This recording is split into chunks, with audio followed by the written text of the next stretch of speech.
আজকে চলে আসলাম একটা গুড নিউজ নিয়ে। হ্যালো এভরিওয়ান, আসসালামু আলাইকুম। কেমন আছো সবাই? আশা করি সবাই ভালো আছো। আলহামদুলিল্লাহ, আমরাও ভালো আছি। আমি, মেজো আপু, বড় আপু, রুষামণি, আমরা সবাই আজকে চলে যাচ্ছি হোসনাবাদ হসপিটালে।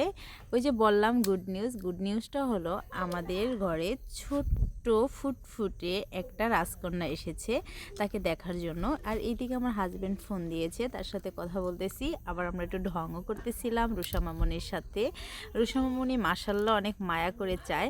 তারপরে আমরা আসতে না আসতেই দেখি খেওয়া চলে এসেছে। আসলে আমাদের কপালটাই অনেক ভালো, অনেক সময় প্রায় আধা ঘন্টা 1 ঘন্টার মতো বসে থাকতে হয়, বাট থাকতে হয় নাই। আমরাও আসছি, খেওয়াও চলে আসছে। তারপরে বাবুর জন্য কিছু কেনাকাটা করে আমরা চলে গেলাম ভিতরে।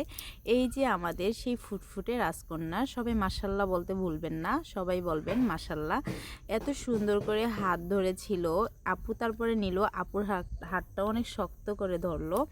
আর এদিকে আমরাও দেখতেছিলাম, সবাই মাশাল্লাহ বলবেন মাশাল্লাহ। তারপরে ওইখান থেকে বের হয়ে আমরা কিছু কেনাকাটা করলাম কাঁচা বাজার। তারপরে কাঁচা বাজার নিয়ে আমরা চলে যাচ্ছি বাসার উদ্দেশ্যে। আর এইদিকে আমাদের সাইফান ভাইয়া অনেক বেশি দুষ্ট, টলার স্টার্ট দিছে, তা দেখেও সে নাচে। তো এখানেই শেষ করছি। ভালো থাকবেন, সুস্থ থাকবেন, আল্লাহ হাফেজ।